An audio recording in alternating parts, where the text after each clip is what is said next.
to Sanoma House. I hope you won't be too cold or too uncomfortable, because these seats here are really not very comfortable at all. So that's why we're going to have the break in half an hour. So today I'm really proud to present to you for the first time ever. We're going to open up our doors and tell you the behind the scenes of our recently launched behavioral targeting solution.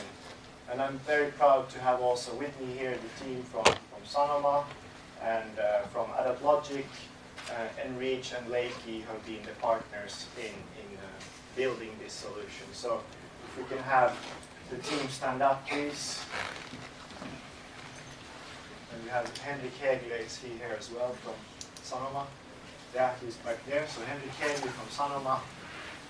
And here we have Jaakko Kuivalainen from Sanoma. And Erik Wallin from AdaptLogic. And Fredrik Spalman from AdaptLogic. I think we should give them a big hand. So, why did we opt to make our own behavioral targeting solution and not buy something directly off the market? Well, we went through all the existing behavioral targeting solutions for publishers. So those are Wonderloop and Nuke Ad and Audience Science that we looked at. So those are the ones sort of on the top here. And we had a look at how they build the segmentation model in those tools. And a lot of them are about sort of black box implementations where you really don't have any control over, okay, so who are the really car interested, or who are the beauty fanatics, and so on. And we came to the conclusion, actually, we have better data from our web analytics solution, and also based on the content that people visit in our network. So we decided to actually use that data and to build a customized solution. So now I'm going to tell you a little bit how we went about it. So basically what we do here, actually I'm going to move over to this side so it's easier for you to follow. We have in our web analytics solution, so we use Adobe Omniture Insight. And there we gather all the web analytics from about 40 of the Sanoma sites. So there's everything from vauva.fi, Akuankka to Oikotie, Huuto.net, Ilta-Sanomat, Helsingin Sanomat. So a large part of the big sites in Finland.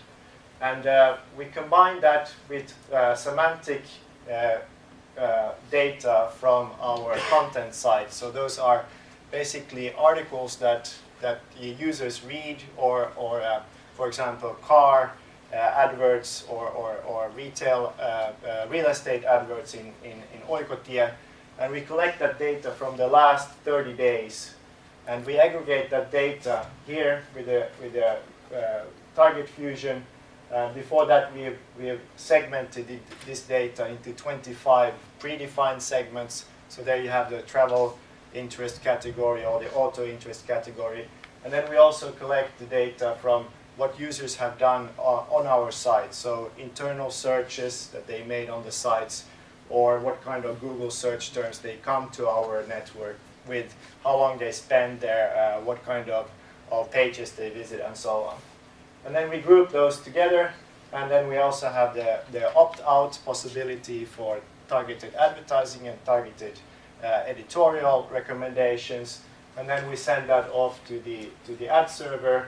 Then we say that, okay, this then belongs to a certain segment, and we show that targeted display ad to that user.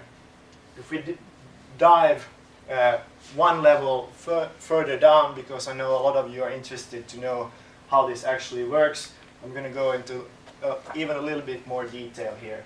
So basically what happens is the user comes in here, and for 30 days, or even for the first day, the user comes into our network, and we start collecting data about what kind of pages, what kind of content the user browses through.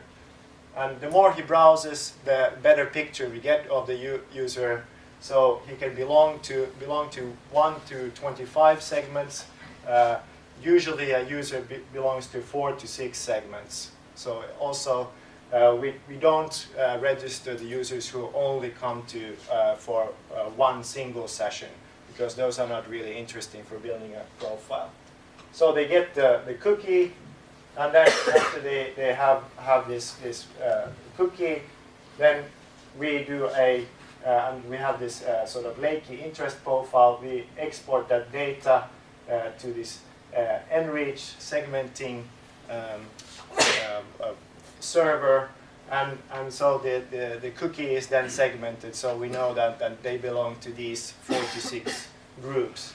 That data is exported as an XML file to our targeting JavaScript, and that targeting JavaScript then reads the cookie when the user comes to one of our web pages, and if the user is in that XML file, then this targeting execution then changes the ad call and adds the key values for that particular user, saying, okay, this particular browser now is for example, in the car category and in the beauty category.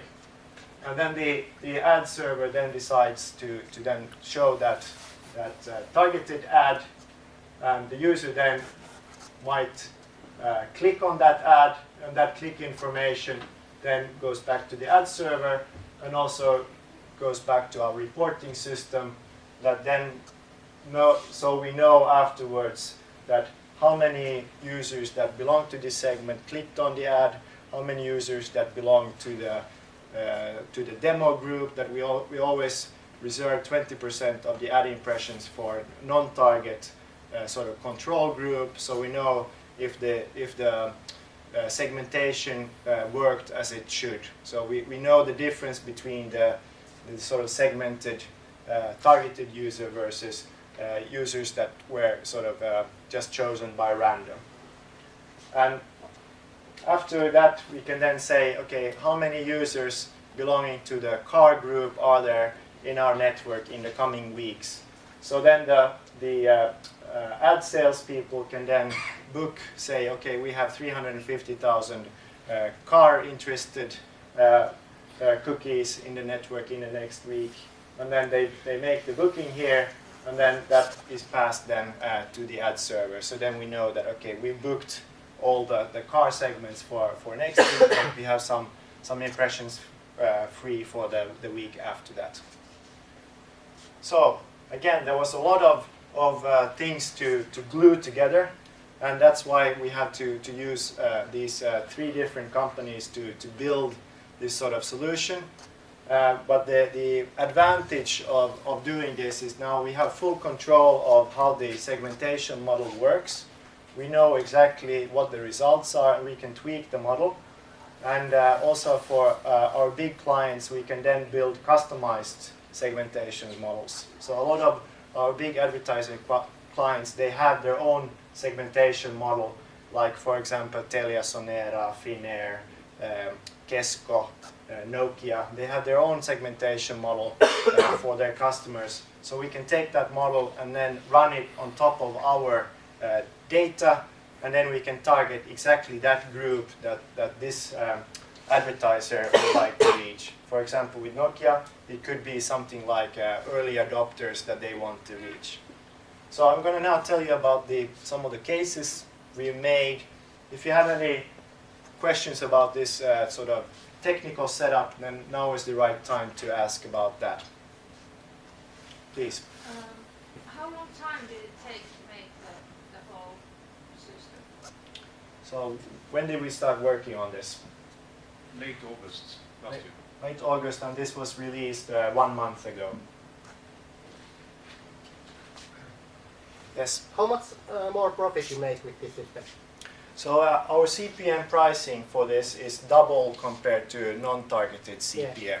So for a parade, so 980 by 400, it's 60 euro CPM is the list price. How about CPA?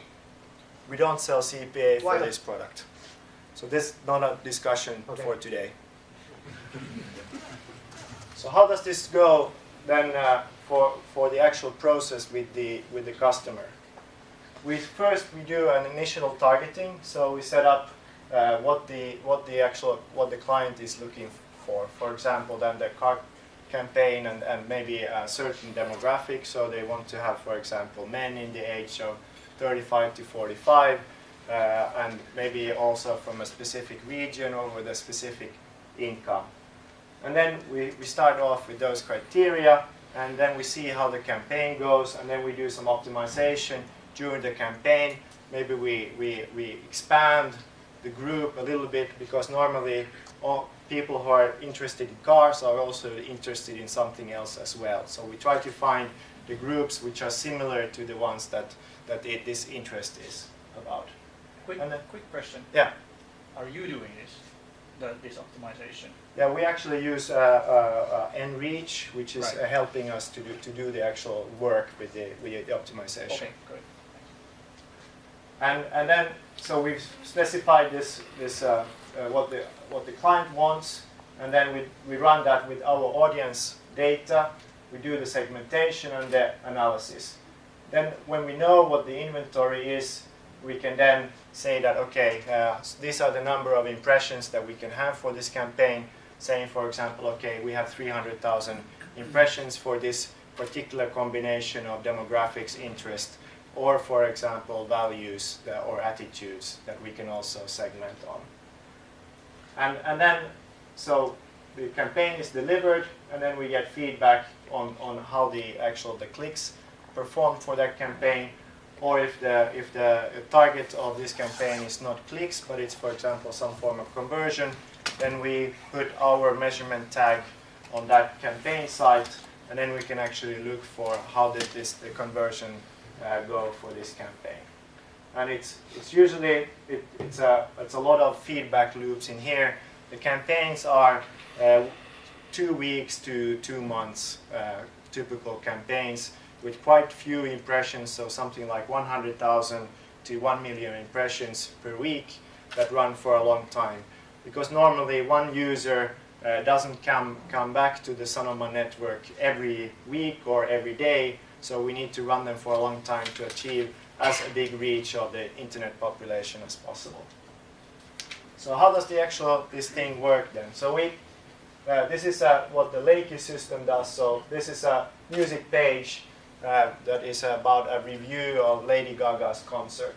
So then that page is tagged with different keywords. So for example, this page has a lot about Lady Gaga, dance pop, and so on.